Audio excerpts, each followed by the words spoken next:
Hi, you are listening to the Conflict and Development in Africa podcast. This podcast is for policymakers, governments, researchers, students, businesses, and anyone that is interested in conflict and development issues in Africa. On this podcast, we hear from experts from across Africa and the world. Your host, Dr. Michael Nwankpa, will ask the questions you would want answers to. Michael Nwankpa has an extensive experience spanning over a decade studying, researching, writing, and consulting on conflict and development issues in Africa.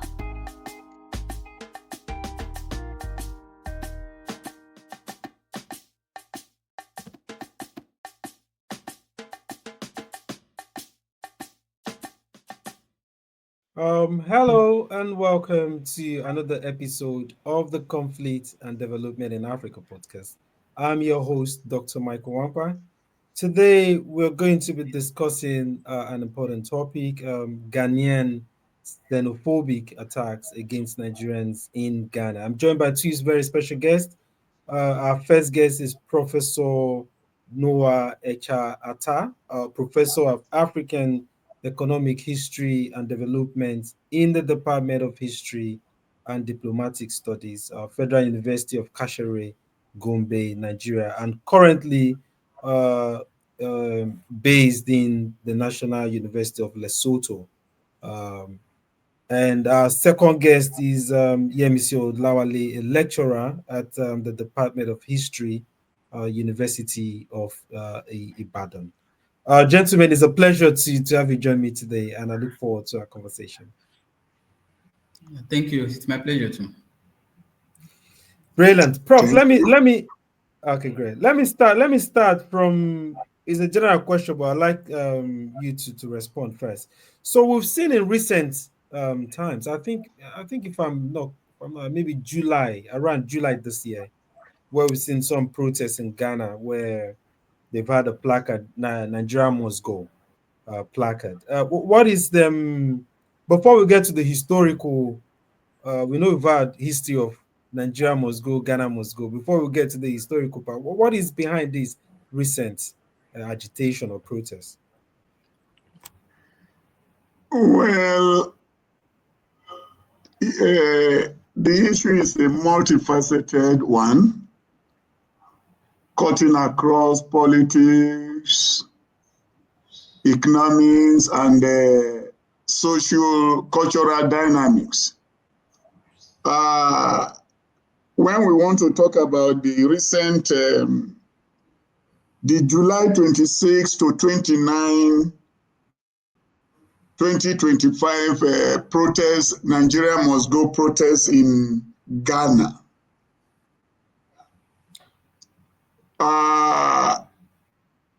Was directly linked to a 2013 video which one Igbo king or head of the whatever it might be, Eze or Hazurume one, which he shared in 2013, and this time around the same video was circulated where this Nigerian traditional ruler in Ghana discussed the plans to establish an Igbo village in Ghana. This video triggered reactions from the Ghanaian populace.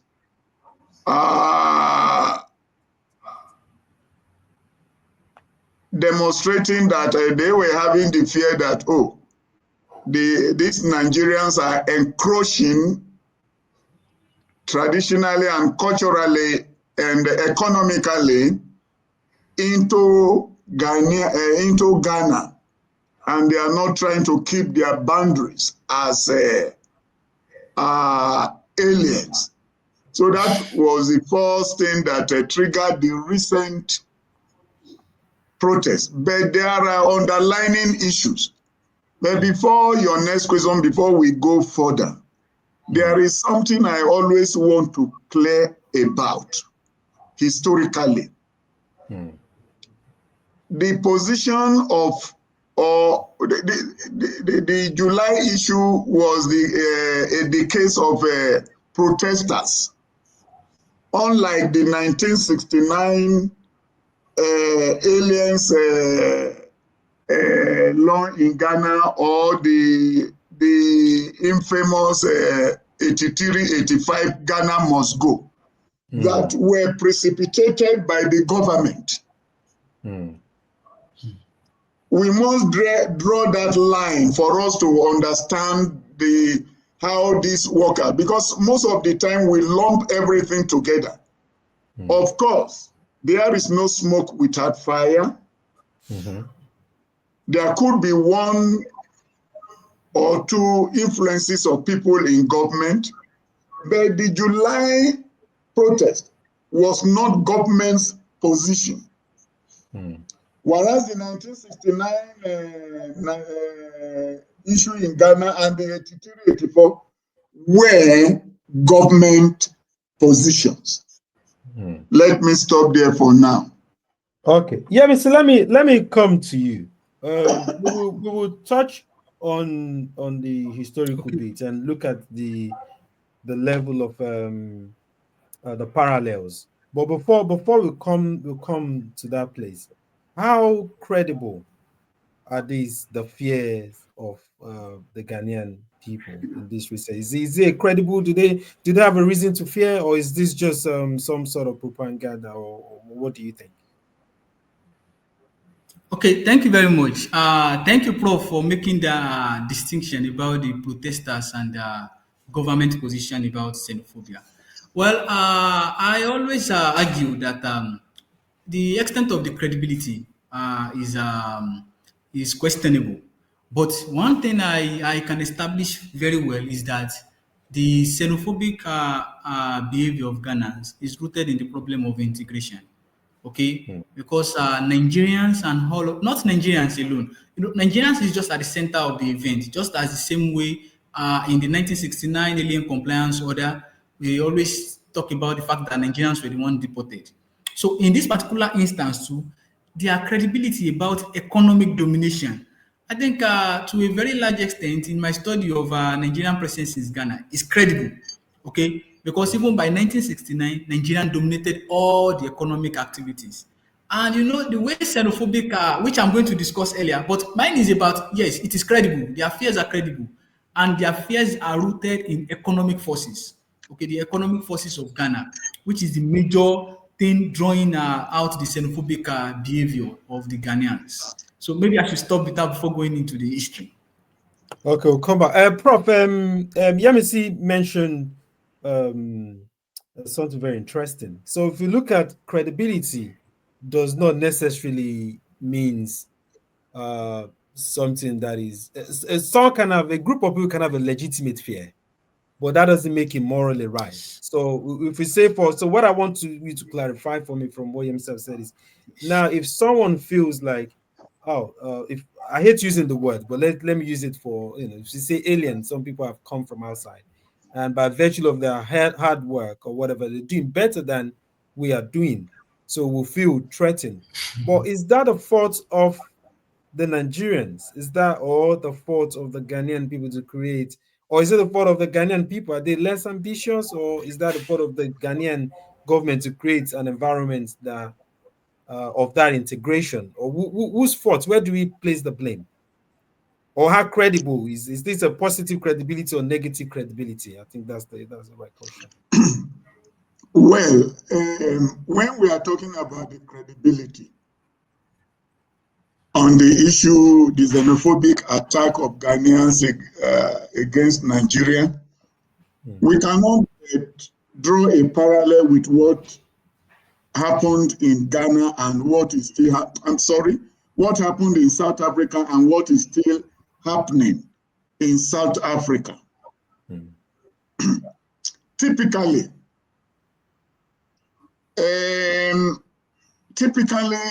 Nigerians have this never die spirit. They are aggressive in whatever they pursue, be it in industry, be it in music, be it in economy, be it in education. They are always aggressive and dominant. When I was preparing for this, I was thinking that we'll be using the word Afrobia. I think we should now migrate from Afrobia to maybe Nigeria phobia, because Nigerians are being targeted, not because they are not performing well, but to use this word in quote, because of their dominance, their hosts are not able to match with their capabilities. And as such, envy comes in. There are things we could tolerate as Nigerians. You can see, when you look at the economic, political, and social history of Nigeria, we've gone through a lot that Nigeria would have collapsed now, but we are still standing. And it's been said everywhere now that where you come and there are no Nigerians, you better leave that place. For the Ghanaians, their fears may be politically credible. I don't know if I am right to use that phrase. You know, when you are not doing well, you try to look for scapegoats.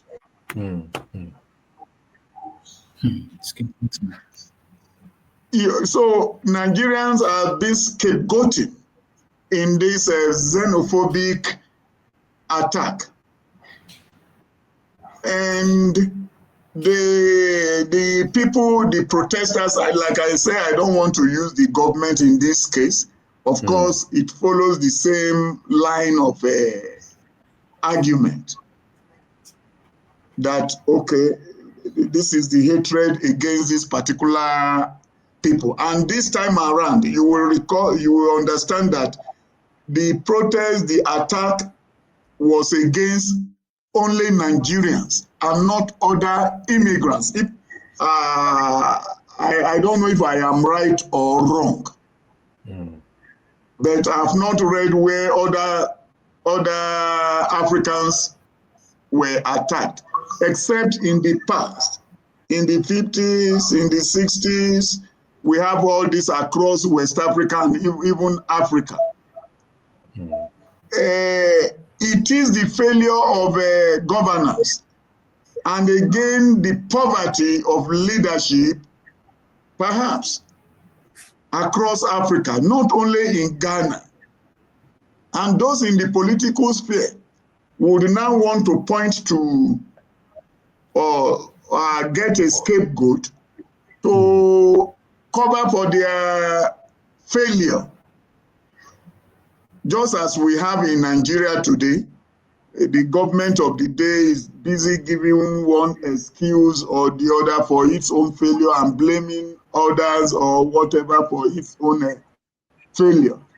I don't think that, what is it called? That fear is legitimate. I was at the Nigerian diaspora meeting on Saturday. And we, at that forum, we discussed that the people here, they are not as aggressive, they are not industrious, they are not entrepreneurial as we are. And we're trying to introduce to them this, what is it called? This Igbo, is it? The trade, Anambra, is this apprenticeship thing they do with the apprenticeship, whatever. That we are going to do a program for them in order to live up to expectation. This is to mitigate open attack against us. There are opportunities. And I would have thought that we should take advantage. I mean, the Ghanaians should take advantage of the presence of Nigerians in Ghana to learn what are they doing that we are not doing. How do we benefit from them? But to use the word of my late mentor and academic father, Mojo Echa in Ibadan, he said most of these people who are reacting are the wretched of the earth in the Fanonian language. These are the never do well, perhaps dropouts, who do not have legitimate, traditional, or modern credentials to fare well in their whatever. This might be even outcasts. Of course, they are not different like from the area boys in Mushi, Ojuelegba, Marina, and what have you. What do you think such people would do? Those who sleep under the bridge or bridges. I'm just trying to draw this parallel, that the real people engage. I mean, take advantage of Nigerian businesses and entrepreneurs.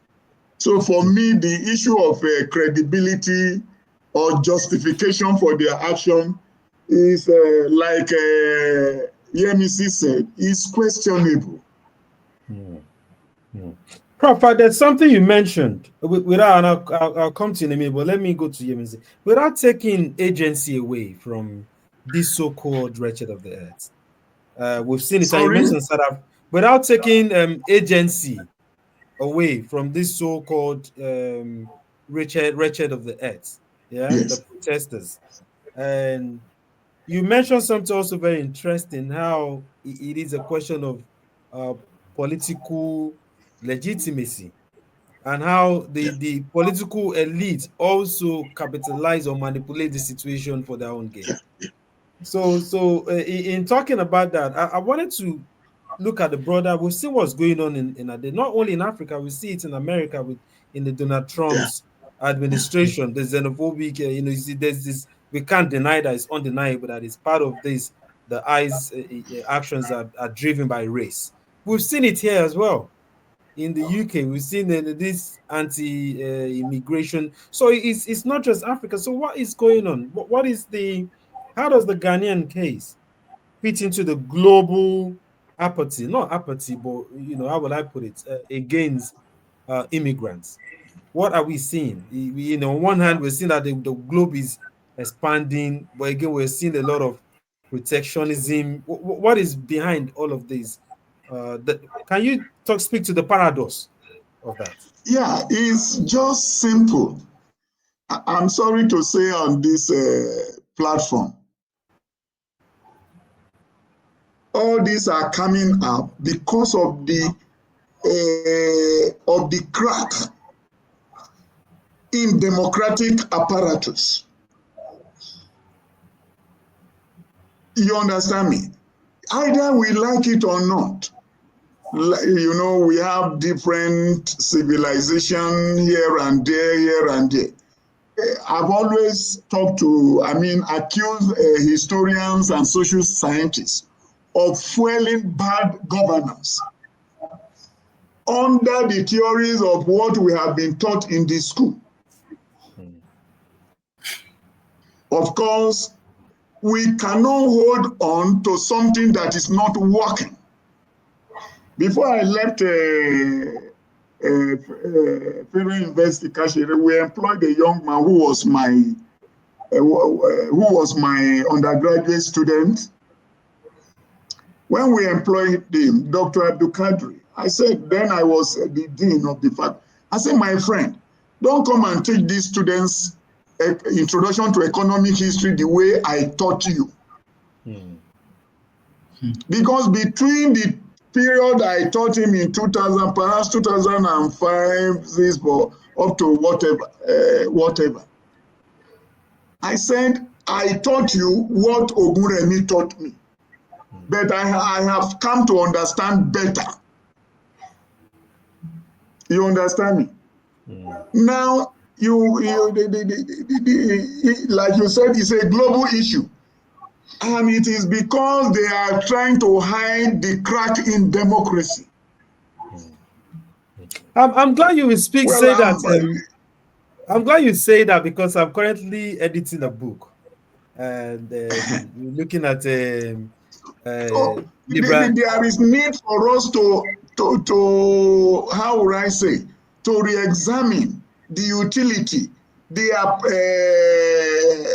benefit of democracy. We had thought that democracy is not working in Africa. It's now open secret that is not even working in the West. Because the basic tenets of freedom are being eroded. And mind you, Claude Ake had pointed out this crack long time ago. But you see, especially Nigerian academics, they are still holding on to this that, oh, this is the best. Let us look for alternative. And it is this crack that is now, affecting other areas. Prof, it's quite interesting that you mentioned. I think you have a vision into my book, and I'm actually my title of my old chapter is like rethinking the utility of liberal democracy in Africa. And then for you to say that, I've always questioned that, and I, like Riley said, even in the West, you can see the crack. Let me use your word, but let me come to Yemisi. Yemisi, how is the Ghanaian?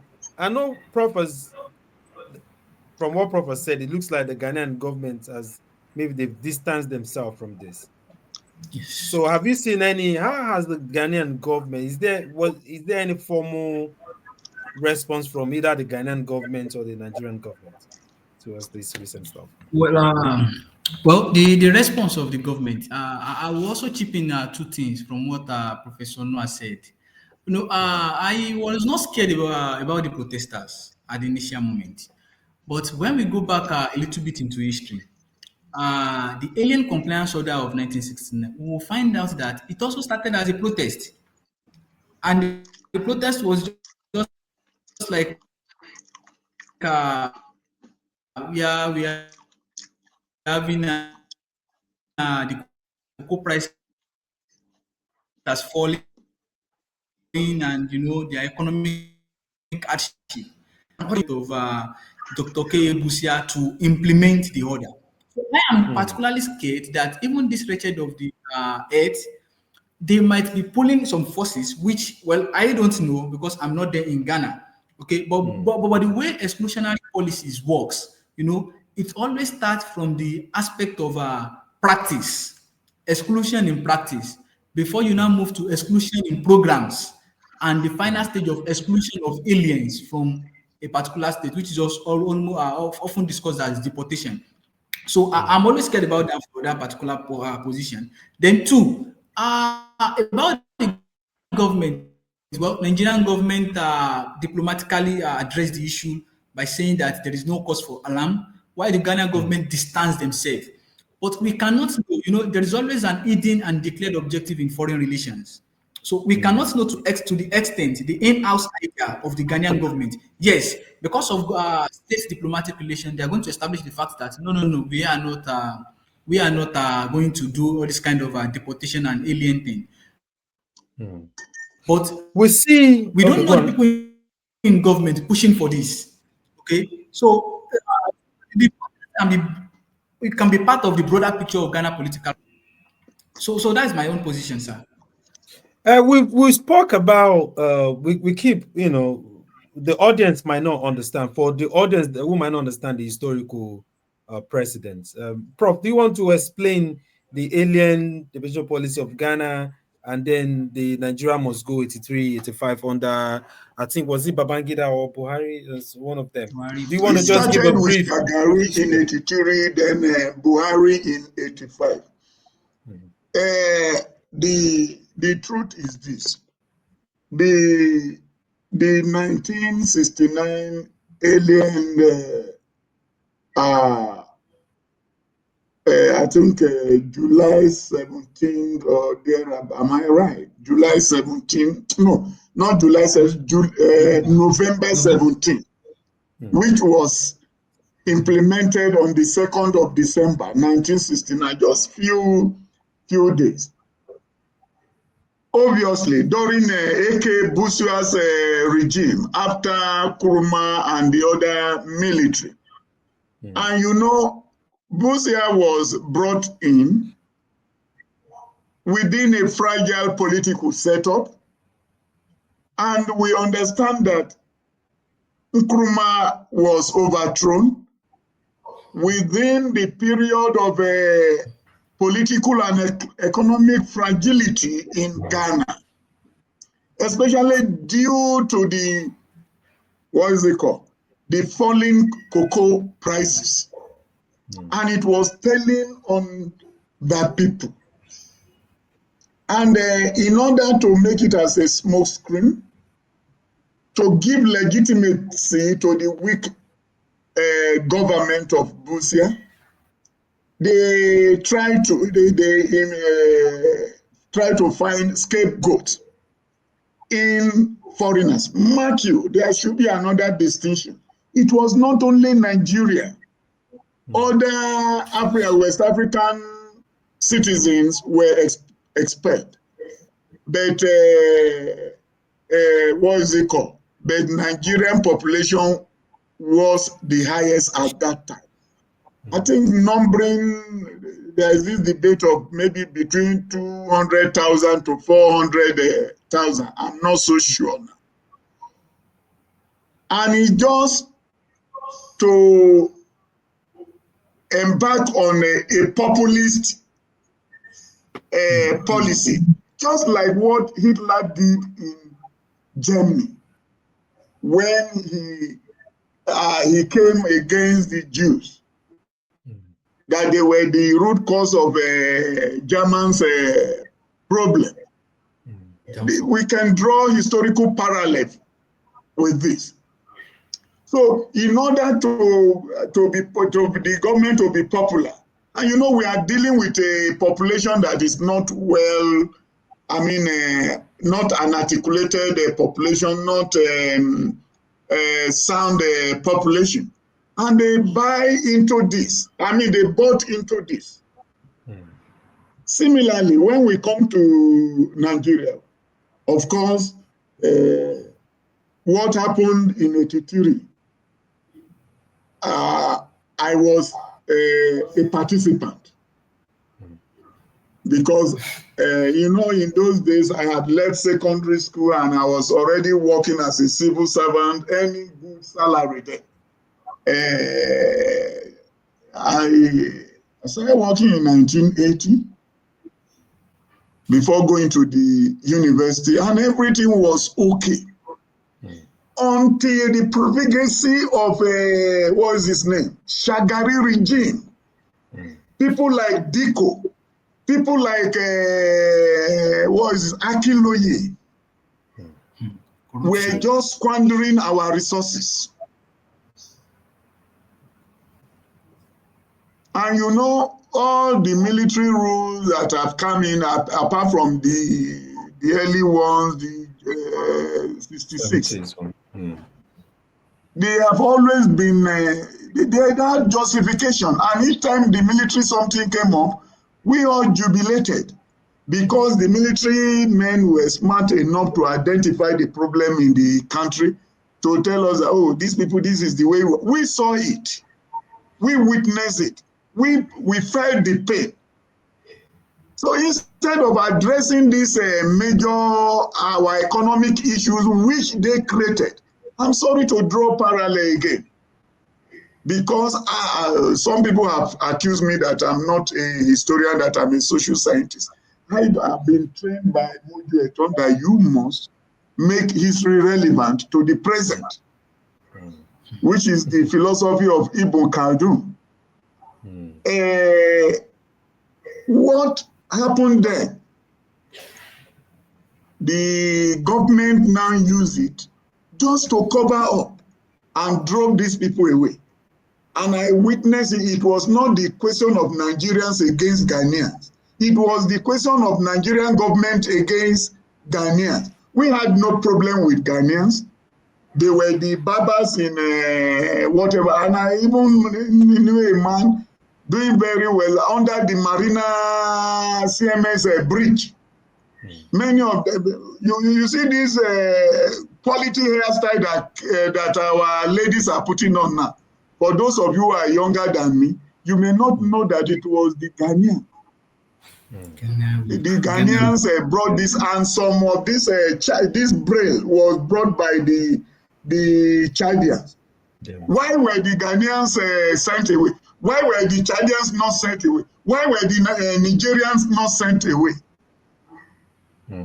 Just to make a popular position. Like now, Trump has started something, America for America, and I mean, inflaming or instigating people. And this thing is spread across Africa. And you know, in Africa, we like copying things that are bad. Again, I want to make a point of correction. When they drove these Ghanaians away, some of us harbored them. And you know the hospitality of Nigerians. You can't take that away. I have never witnessed, of course, in Nigeria, especially if you are in Lagos. I don't know, because I live most of my life in Lagos. If you are in Lagos and a foreigner is around and a Nigerian is fighting a foreigner, be ready for a fight from that Lagosian. And I think it's not too different. And if we don't have this communality, why do we have the French community in Egypt? Why do we have, of course, that had also been affected at a point in Côte d'Ivoire? Why do we have the Nigerian community in Côte d'Ivoire? We have the Ejigbo people. Well, I think, Yemisi, you did something along that line, I'm not sure. Yes, sir. Yes, sir. I did, sir. I think I came across one of your words on this Ejigbo, whatever. And I am looking forward to somebody who will work on the Igbo people in Ivory Coast who went there as migrants during the Civil War, and they have not come back up to today. Of course, they don't. I'm not sure they speak a word of Igbo today. You know, Prof, I agree with you, and also being conceived and raised in Lagos myself, I understand how most of this is just a distractive policy, and that's why I was a bit surprised when you try to, but I'm not sure it was intentional to remove the elite from this recent event, because like Yemisi really pointed out, the elites are always, their hands are always in any of those protests. Maybe not directly, but they always want to capitalize on it. But Yemisi, let me ask you, how does these situations that we see, how does it complicate the notion of the Pan-Africanism, especially now that the AU is talking about African solution to African problem, the African continental free trade? I think Ghana itself just made visa free for Africans, and I think Rwanda as well, and maybe Kenya. So yeah, so how does this complicate all of that? All of this seems to be an irony. How does it complicate the situation? Yes, thank you very much. July this year, I was in Ghana for an ECOWAS at 50 program, where I presented a paper on free movement policy. So, in the process of discussing the free movement policy, the issue of 1969 and 1983 deportation came up. And, Prof, well, my PhD thesis is also on the Yoruba presence in Kumasi. They were sent away in 1969. They came back to Gumasho and Yoruba land back there, and today they are an established community. So I'm trying to answer the question of integration level. That have they been integrated? Which definitely I'm going to provide answer. But what I'm trying to establish here is that this whole xenophobic of a thing affects African integration. Okay, the African Union just signed the African Continental Free Trade Agreement, and to boost trade in the whole of the continent. And trade, like I said in my presentation there, that ECOWAS has moved from ECOWAS of state to ECOWAS of people. That is, this unification that you want to have amongst states cannot be facilitated by the president of the country. It is the people, those people in the informal economic sector, are the one that will carry their goods, move around to ensure that the principle of integration is achieved. So when there are xenophobic incidences in all these West African states, then there is no spirit of African unity. Okay, and it's just like Prof said, we will now be qualifying different xenophobic activities with the name of different countries, Chadiphobia, Burkina Faso phobia, and put it in that way because everybody doesn't want another person to benefit. And when we are talking about economic integration, we are talking about bringing together human and material resources for the development of of a region and of a continent. So by the time you say you don't want Nigerians because they are dominating the trade, rather than what Professor Noah said, rather than you from learning from the tricks, then there is no spirit of integration. Then, in last conclusion, I want to establish the fact that, well, my own research have shown that because when I go to Ghana, there is this discrimination of a thing. It's too much. Even as a researcher, I face it a lot, and I have to off my glasses, off my clock because they will quickly recognize me as a foreigner, and the way they react to me. And so, someone asked me at the interview when I was having an interview with one, and he told me that don't I think that when they were sent away in 1983, it was a revenge of what happened in 1969?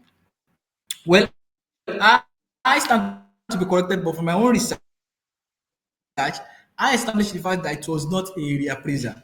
No, it was That both not were a determined by they were because the fall in cocoa price. That is why they use the scapegoating, and the fall in oil growth also leads to us using it as scapegoating. But because the larger population always see it as reappraisal, and that thing has been fueling xenophobic agenda in everyone. So I don't know how to establish it because till now the larger percentage of Ghanaians believe it was a reappraisal, and they believe that Nigerians and Ghana cannot cohabit. And both of us are West African countries colonized by the British.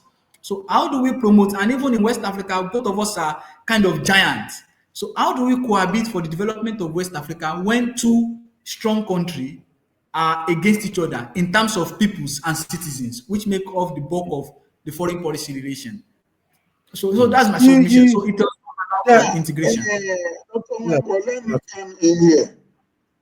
Yeah, I just want to chip in something from what Yemisi had just said. Yes, sir.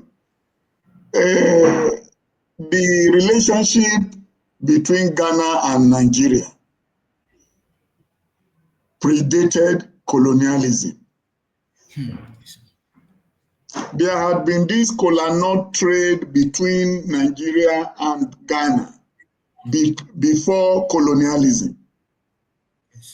There had been transborder trade between Nigeria and Ghana before colonialism. As we are talking today, there are Ghanaians who are Hausas.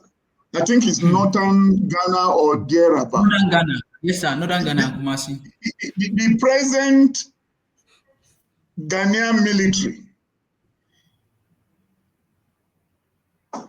had its root in Hausa's constabulary. Yes, sir.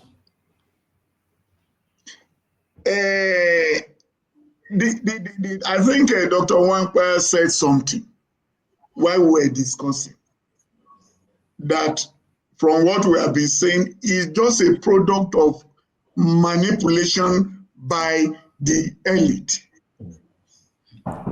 When I was in Ghana for a postdoctoral fellowship some years back, I think 2012 or 13, I can't, 12 or 13.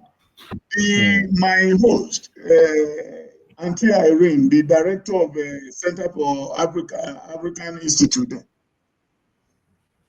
her daughter married to a Nigerian. And I don't know if Yemisi will know Abadaladi, who was my student. Abadaladi. Yes, the University of Ghana. Who was my student. He is married to a Ghanaian. Yes. Are you getting me now?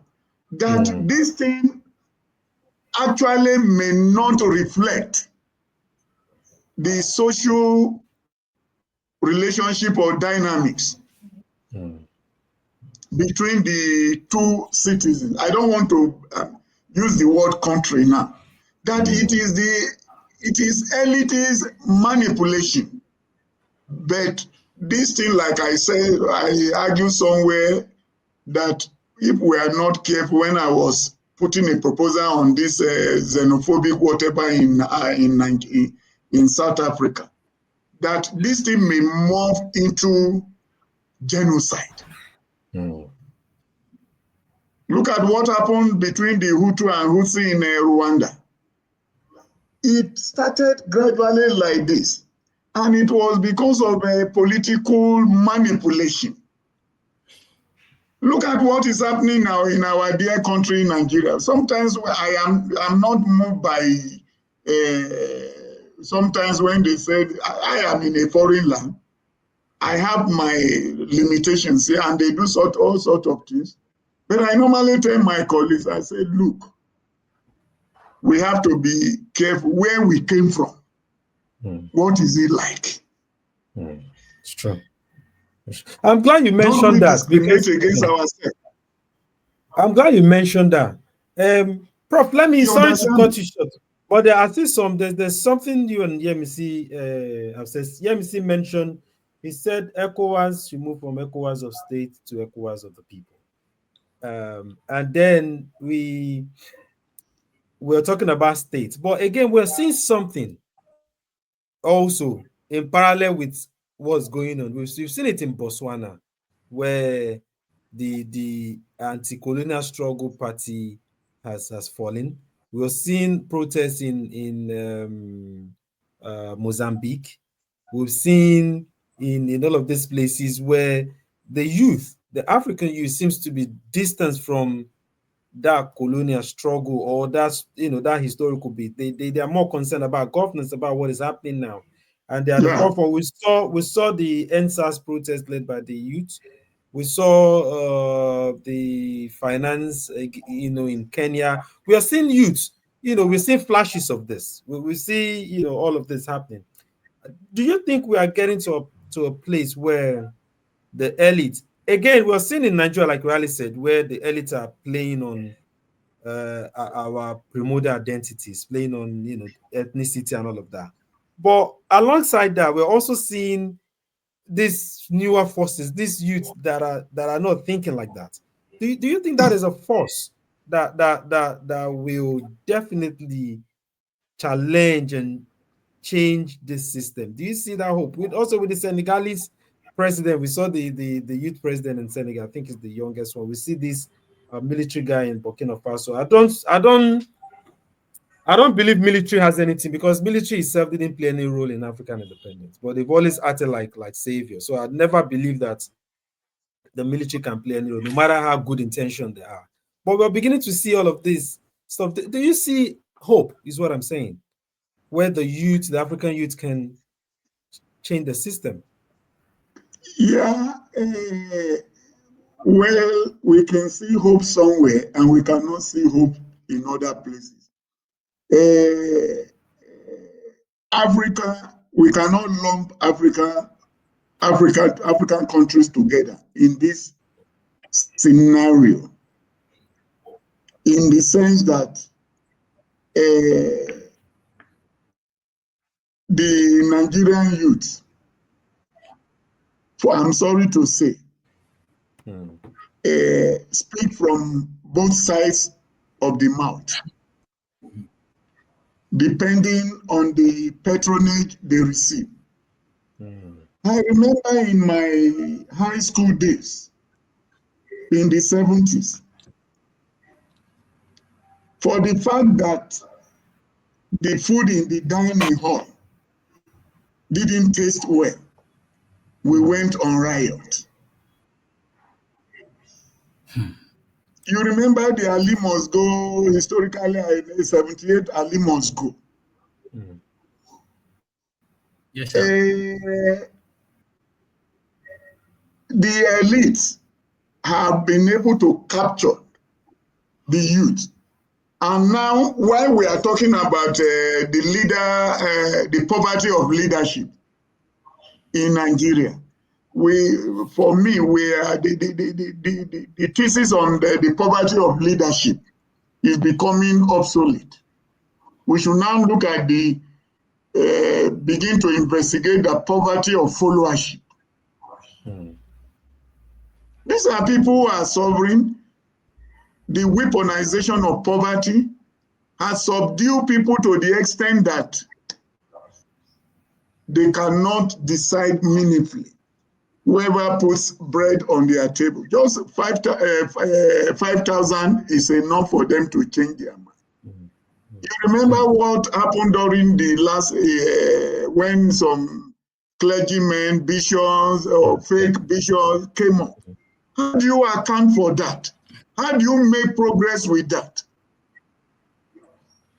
Then you remember even in academic palace, whereby we ethnicize scholarship. You now discuss depending on where you are from, depending on your ethnic affiliation.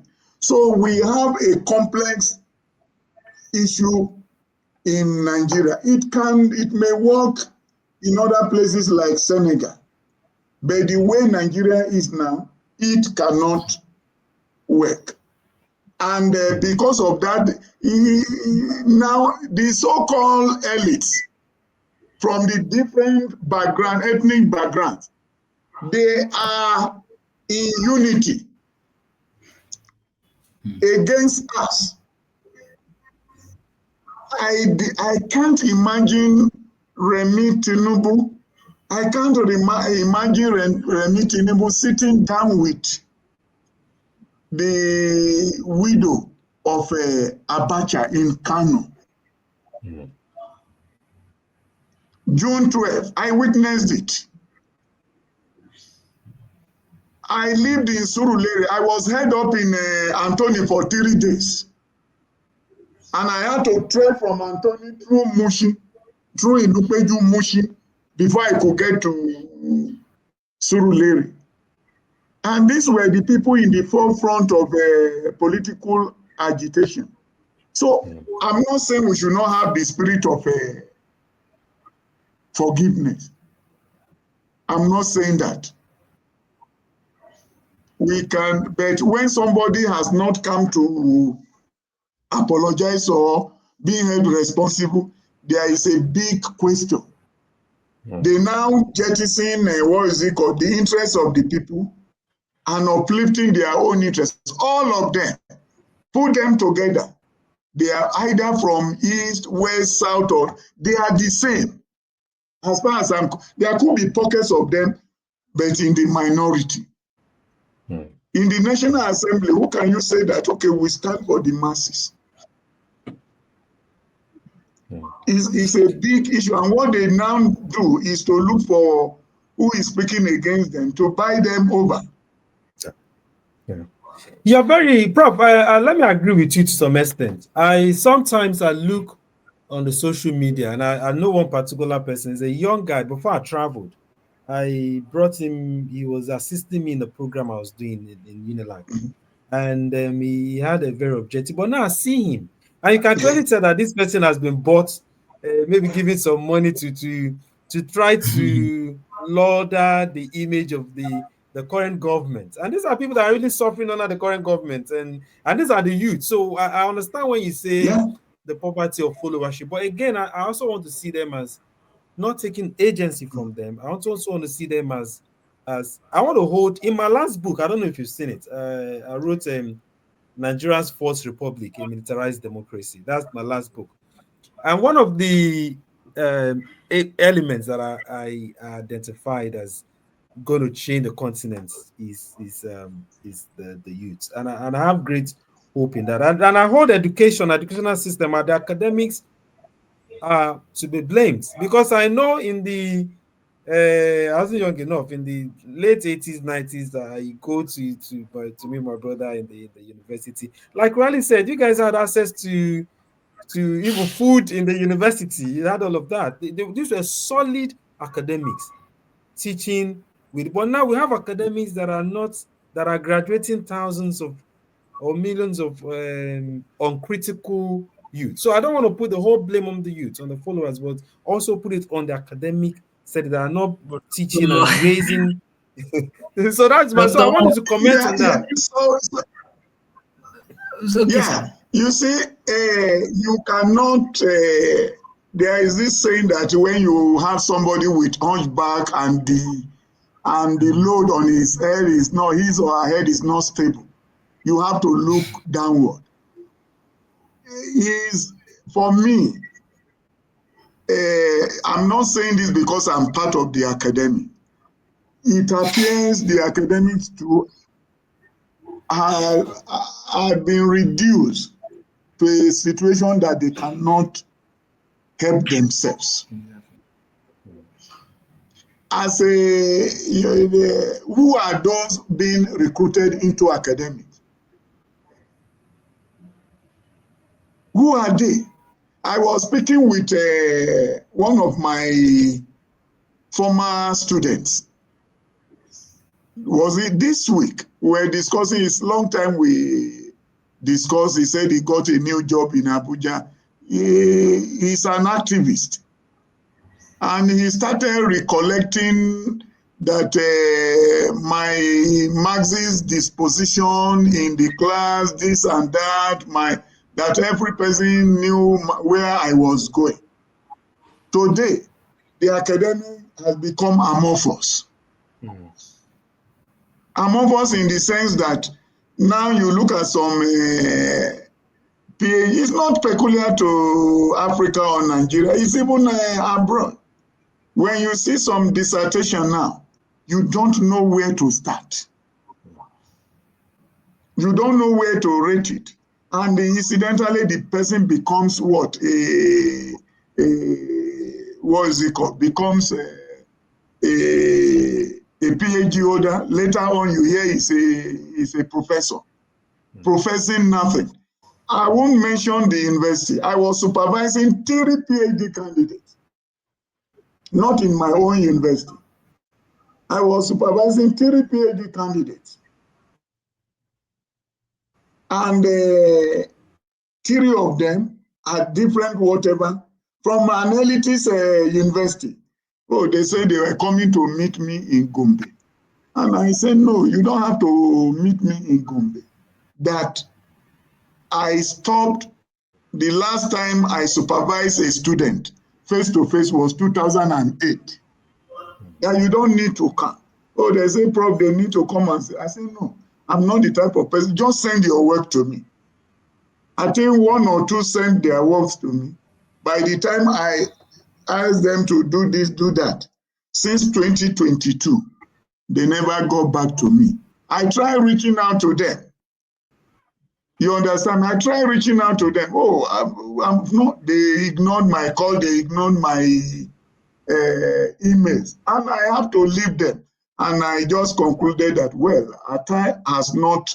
I'm too old to fall into that type of trap. And today, the university system, now you find out that there is no due process in recruitment of people. Sometimes you will sit down as a head of department or a dean, and they will just send somebody from Abuja to come and resume. You will be wondering, somebody you did not interview. All this happening because of the manipulation of the politicians. Yeah. So, and the same people, when we are talking about ASU strike, I didn't know how I survived during the 8-month strike. It was after the 8-month strike that I have to come here and say, no, I can't go into retirement under this condition. I will just die early. Yeah. So, and I have to come down to this. Most of them, most of our professors, those ones with integrity who have no opportunity in in governance, being employed, they are dying. I'm sorry to say that Prof, yeah. I Yemisi agree. that I is agree. part of us now. I'm not sure he will remain too long in Ibadan. Yeah. I'm not sure. I'm sure he's putting his things right. Okay, how do I move? Yeah. How do I get a better environment? I agree, and that brings us to, because of time, we will barely have about just 5 minutes, and I'll just follow up on that. So for us to look at, because again, when someone tells you, when you come to someone's house and they tell you they don't want you, sometimes you look inwards, and inwards is what we're talking about now. We're talking about our own problem, because people will respect you based on how where you're coming from, how solid your moral lens is, or whatever it is. So speaking of that, what do you, let me ask both of you this question. Just use 2 minutes. We have just 5 minutes. Yemisi, let me start from you. Okay. How do you Okay. see how we can correct this xenophobic um, uh, Yeah. manifestations in Ghana, in South Africa, in these other places, both internal and external? How can we address this? And what Yes. agencies can address this? Okay. Let me just. Well, there are several ways, but let me just pick up like two in the next 2 minutes. One,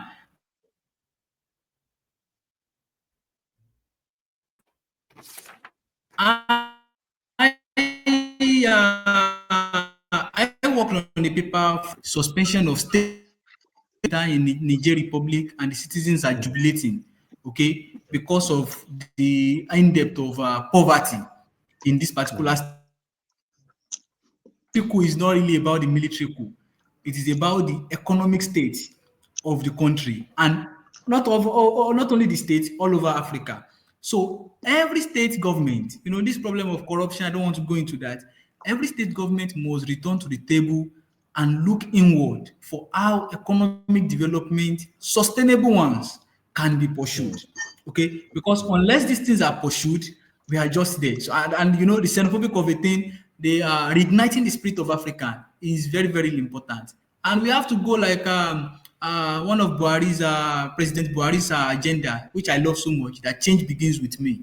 Okay, that change, everybody must adopt this idea that change begins with you and I. So if change begins with you, you have to do things in the right way, think in the right manner of integration and African development, not the other way.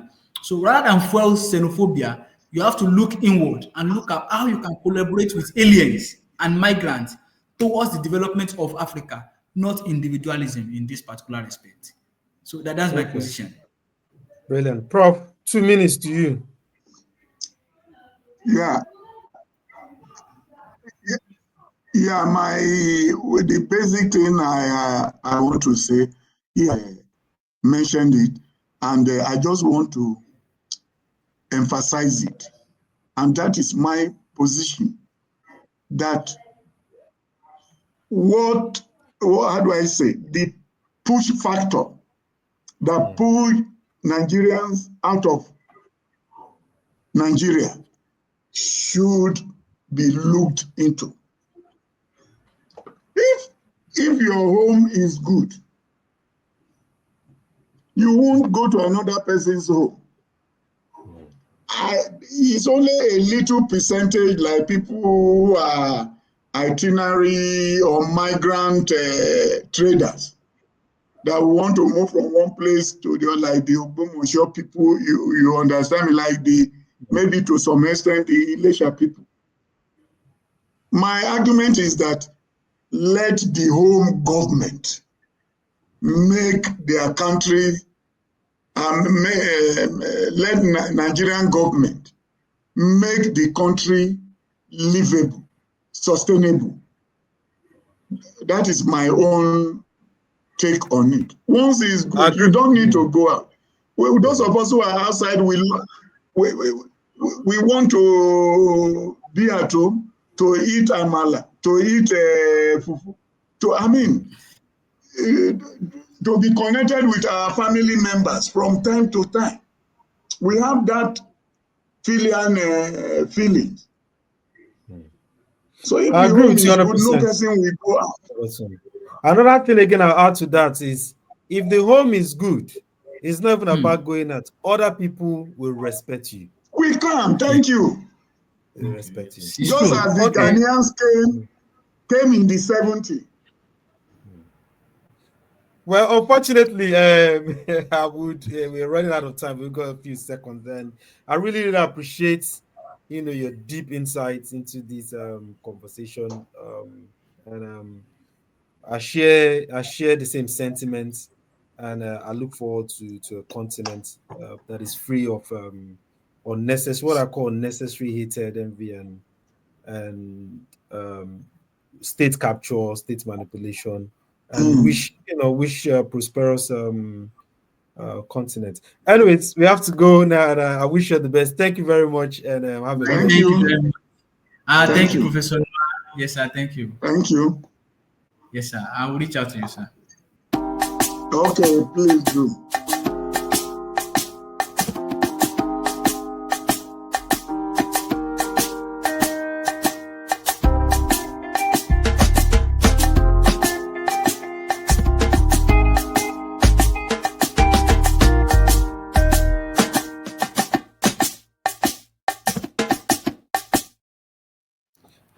Thank you for tuning in to today's episode.